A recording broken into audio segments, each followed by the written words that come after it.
తెలుగు ప్రజలందరికీ అలాగే కైకలూరు నియోజకవర్గ ప్రజలకి అందరికీ సంక్రాంతి శుభాకాంక్షలు.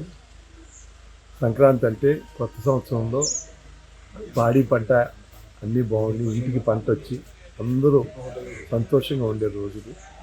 అందరూ ఎటువంటి ఇబ్బందులు లేకుండా ఎవరి పనాలు చేసుకుంటా సంతోషంగా మనం సంక్రాంతిని జరుపుకుంటాం.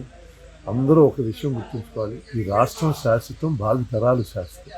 వాళ్ళ కోసం మన వంతు ప్రయత్నం మనం చేస్తే, పూర్వీకులు అలాగే చేశారు, మనం కూడా అలాగే చేసి ఈ ఆంధ్రప్రదేశ్ రాష్ట్రం ఎంతో ఉన్నత స్థాయికి వెళ్తుంది. అందరికీ మరొకసారి సంక్రాంతి శుభాకాంక్షలు.